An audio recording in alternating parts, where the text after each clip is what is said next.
So hey guys, what's up? My name is Keisha Carter. I'm your host of the Kicking It with Keesh podcast and web show. And today I have another great episode. Today is episode 4 of my podcast, and it is our part 1 of our 20-something series, which is a 3-part series that I've written to explain the years of our 20-somethings. And I'm not talking about 20s as in 2000s. I'm talking 20s as in age. But anywho, let's dig in. So, as usual, we have a quote of the day in my handy dandy composition book. So, our quote of the day is: your 20s are your selfish years. It's a decade to immerse yourself in every single thing possible. Be selfish with time and all aspects of you. Tinker with stuff, travel, explore, love a lot, love a little, and never touch the ground. And that author of that quote is Kyoko Escamilla. And I hope I said your name right. That was the perfect quote to start off our 20-something series. As usual, let's hit this nerve wrecker of the day. So, nerve wrecker of the day is something that gets on my nerves, and I have to share with you guys. So, nerve wrecker of the day is unscheduled FaceTime calls. And it's a thing. Like, unless you're my mom or my best friends, please don't unschedule a FaceTime call me. Or if you're bae. If you're bae, you can unschedule FaceTime me with 2-minute notice. Because I just need 2 minutes to get my life together just in case I look like a little boy. I gotta get myself together. But anywho, yeah, unscheduled FaceTime calls are of the devil, so don't do them. Yeah, you might get declined. Not even a mic. If you call me unscheduled FaceTime and you're not Oprah, I'm declining the call. Okay, there's a couple other people that I'll answer, like Steven Spielberg and Tyler Perry. But anywho, don't unschedule FaceTime call me. Just don't do it. Our snack of the day, because for those of you that know me, you know I'm a 17-year type 1 diabetic, and I snack a lot. I like snacks. So my snack of the day today is our Mount Olive kosher dill petites. They're low in carb, high in sodium, so I don't say just eat them all day, but because I watch my carbs, I for sure indulge in low carb snacks. Low carb or no carb snacks. And this kosher dill petite pack, like they come in travel packs, like for little cup holders and stuff. And these are great for me to take on the road. You know, I'm a flight attendant, so I take these on the road, put these in my lunch bag versus putting pickles in a Ziploc. Just pack these with you, and they're great. Again, they're by Mount Olive, the pickle pack, and I like the kosher dill petites. Now, be careful when you're buying these, because these kosher dill petites are in the same container as the sweet pickles, and I don't like sweet pickles, and I bought a pack on accident, and I took them back to Walmart because I wasn't having that kind of negativity in my life. Who eats sweet pickles? Not me. I needed these, the kosher kind. So this is our snack of the day. I hope you guys enjoyed it. We're gonna take a quick break, and we're gonna get to our amazing 20-something topic, and I'm excited. So give me 20 seconds, stick around. Alright guys, we're back. Let's talk 20-somethings now. Before I explain my personal 20-somethings to you guys and give y'all insight on how I've lived these 27 years, I just want to state that in my defense, I've lived all 7 years of my 20-somethings absolutely unsupervised. Totally unsupervised. So as far as being held responsible, I guess at 18 you're an adult and they think you're responsible, but I've been unsupervised. So that's my story, and I'm sticking to it. Now, I've gotten far in these 7 years of life, and I am proud to say that I don't have a criminal record, and I hadn't done anything immensely stupid that would put me behind bars.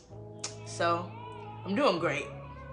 I'm doing great. Now, granted, I've had some drunken nights. I'm gonna be hot, humble, open, and transparent. I've had some drunken nights, and not many, but I've had some. And I will say one thing I have learned in my 20s is when you're 20 in college and you get drunk, the recovery and bounce back is different between the 20 in college and your 20 at 27. Like, I get drunk. If I get drunk now, I need a whole 2 days of laying prostrate on the altar. And I'm gonna need a cover garment to recover. I'm gonna need the prayer and bless oil out. Y'all might need to sprinkle some holy water on the sister, because I'm gonna need oxygen in the IV. Like, I wake up the next morning, I'll be like, yay. I know I'm not the only one out there. Like, getting drunk in your 20s is so not the same as getting drunk in your late 20s. Because now that I've crossed over the barrier at 26, I am now 27 in my late 20s. And in 6 months, since it's January 2019, as we speak, I will be 28 in July. So I'm in my late 20s. But anywho, that whole drunken thing, find somebody that'll disagree with me, and I bet you they only bounce back after a drunk night at 27 because they smoke crack as soon as they open their eyes. Because that's the only logical explanation that you can give me for being able to wake up and be coherent and keep moving like you were 20. I said it. Whatever. So this is how I sum up 20s. So being 20 is like needing a hug, 2 shots of vodka, 6 weeks of sleep, and that altar called prostrate laying prayer that I was talking about earlier. Needing all those things at once. That's what your 20s is like. And I'm not sure where this idea of you need to have your life fully together at the age of like 20 or anywhere in your 20s came from, but it's been misconstrued. And I'm here to tell you that although I'm winging it, flight attendant joke. Okay, so although I'm winging it in these 20-somethings, my life's not together. I'm a hot mess, and I'm proud of it. It'd be different if I was gonna lie to you, and I have no reason to lie to you. So yeah, I'm a hot mess, and I love it. I am getting better. I am learning every day, and we are still pushing in these 20-somethings being great, and I'm still unsupervised. So who supervises you in your 20s? Jesus? If Jesus supervises you, I've been supervised. But if there was a physical body here on earth that was responsible for supervising my 20s, there hasn't been one. It's been me and Jesus, and I'm doing great. Although I'm a heathen, but he still loves me. Don't judge me. Judge your mother's unibrow. Okay, so let's dive into this timeline and body clocks topic. So many people. So I'm coming up on my 10th year out of high school, and so many people that I've graduated with, even they graduated before me, no, after me, so that are younger than me. They have children now. They're married. They've established and built homes. They've done all these amazing life things before 30. Like, granted, if you've done it, if you're my classmate or a friend of mine, or you know me or don't know me, or you're listening to my podcast, watching me via YouTube, and you're 20-something, and you bought a house and had kids and established a family and done all these great things, if you've done one or the other or all of them, I applaud you, because you're ahead. You are ahead in life, and you're doing great. I have done none of those things, although I do have a home. I do, have a place to stay, and that is not my parents' house, and that I pay rent at, which is my apartment, my humble abode. I do not have children.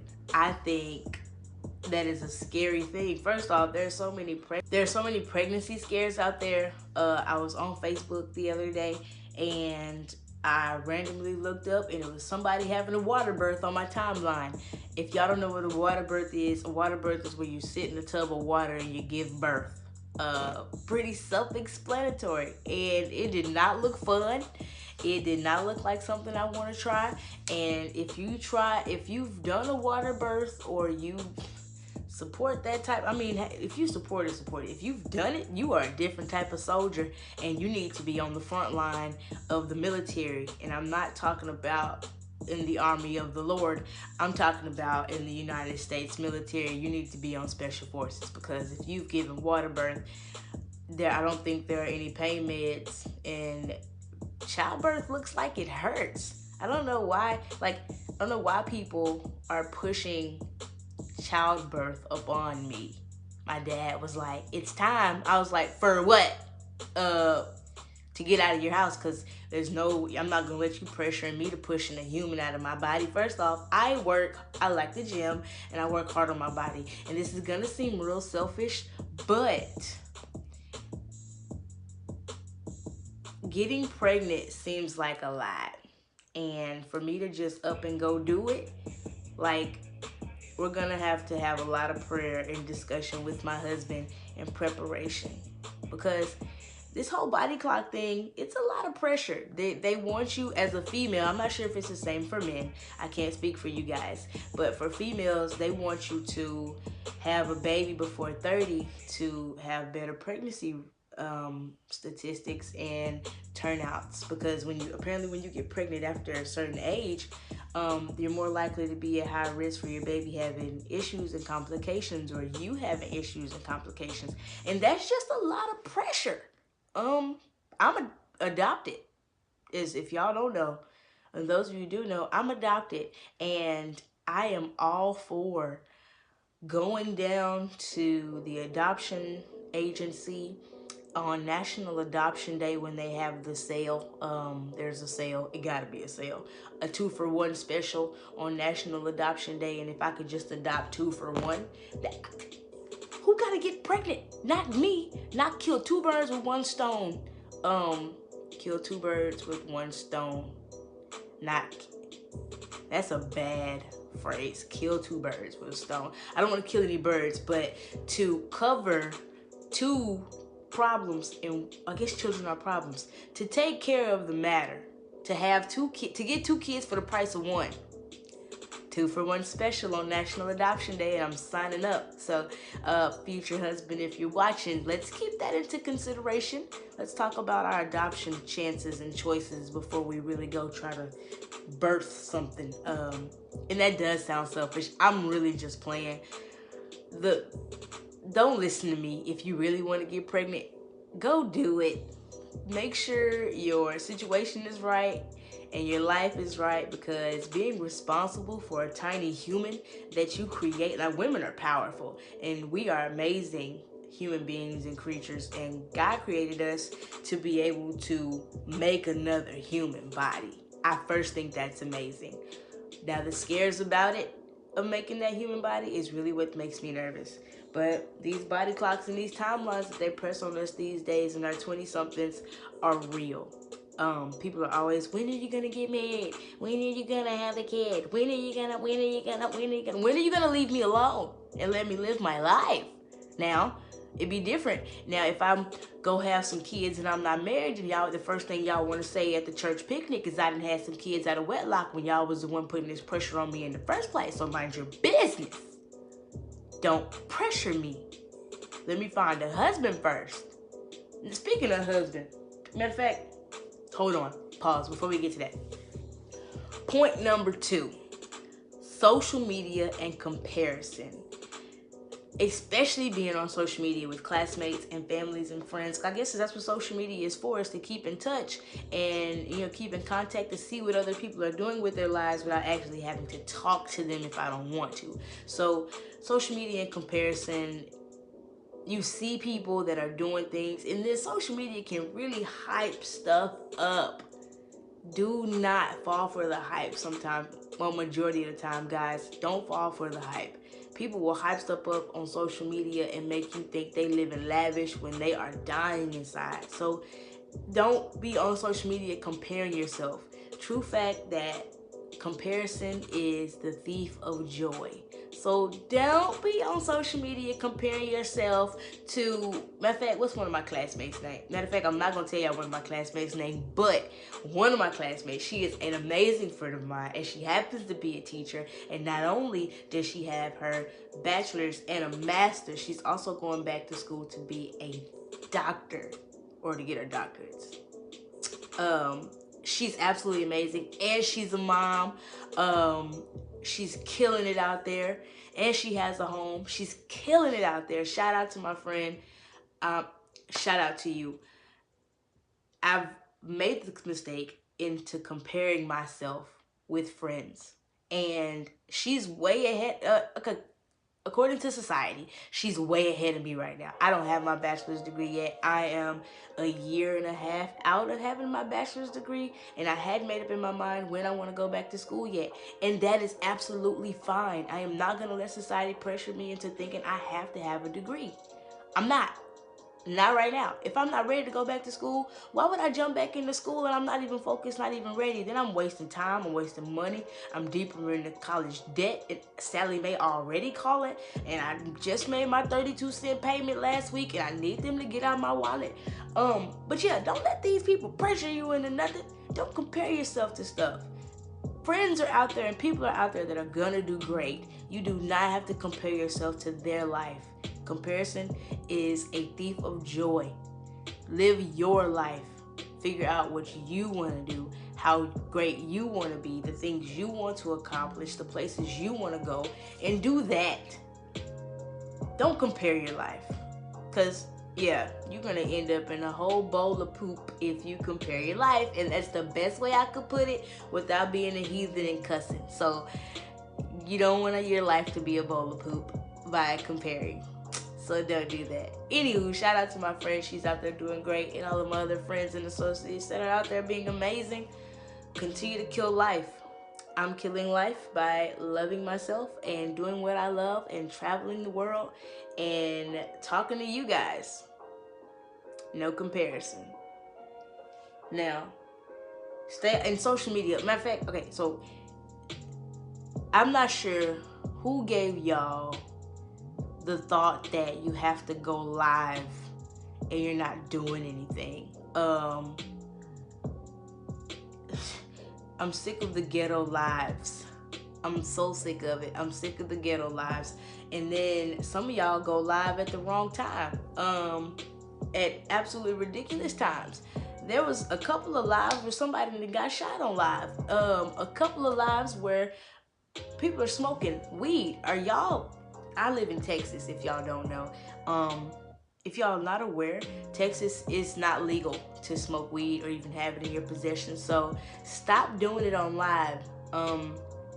Gosh, stop doing so dumb stuff y'all do on social media. Like, I had to unfriend somebody because they was like, I got a gram for sale. Who trying to what? So you're selling drugs online? That's crazy. You're dumb. Stop it. Stop doing stupid stuff on social media. Then y'all wonder why people break in your house and steal your stuff, or you get robbed because you didn't told social media all your business. Stop it. Social media don't have to know everything. Keep some things private. Like, there's a phrase, if I'm not mistaken, I think Lil Wayne said it. He said, real G's move in silence like lasagna. And there, you didn't hear the G, did you? Lasagna. I like that. So, be a real G, move in silence like lasagna. Now, great milestones in your life that are appropriate and actual milestones, yes, please share so that we can congratulate and be happy with you and for you. But the dumb stuff on social media and, stuff that really don't have to be shared and should be personal, don't say it. We don't need to know your business. We don't need to know that you and your baby daddy broke up for the 4th time this month and you done waiting to excel them and through all this stuff, Angela Bassett style, in the driveway, and you done lit it ablaze. Everything's on fire, and we don't need to know that. We do not need to know that. That's still illegal. Arson is the felony, and you're going to jail. And Angela Bassett was cool, smoking a cigarette, walking off with her robe blowing in the wind. You won't get that scene. You'll get a prison sentence. So don't do that. And don't put it on social media because they will find you. And they'll lock you up. And you'll be in the prison. Remembering that I told you not to wait and excel your man stuff. Take notes.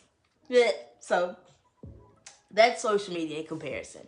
The third topic today is being single versus being married. Now, there's a lot of people that say you're single until you're married. I could disagree. Because how do you get to the marriage stage if you can't show commitment to someone? Nobody wants to marry somebody they can't prove they can be committed to, or that can be committed to them. But a lot of people will argue that you are single until you are tied legally to someone. I am not tied legally to anyone. As of recently, I am not single. Shout out to Bae. Hey, Bae. Anywho, yeah, don't think that you can walk around here putting the pressure on me to get married. I have amazing examples of what it is like to be married. And examples of marriages that have longevity. Like my parents personally, my adopted parents, shout out to Robert and Sherilyn Carter, out of Fort Worth, Texas. They adopted me at the age of 2, and they had already been married for a few years, and they had 4 children collectively. Like 2, she has 2, my mom has 2, and then my dad has 2.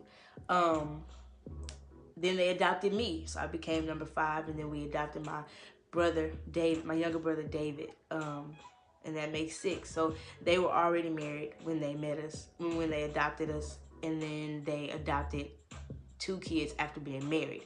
Now, granted, I say all that to say they've been married now. January 31st will be 35 for either 34 or 35 years. That is a long time to wake up and roll over next to somebody, and that's a long time of morning breath. That's a long time of dirty drawers. Dirty underwear. That's a long time of pet peeves. That's a long time of you get on my nerves, but that is also a long time of you make me happy, and I wouldn't choose anybody else to spend life with, and I chose you. And I want that moment. And that's what marriage is to me. Marriage to me is saying, hey, I choose you to do life with.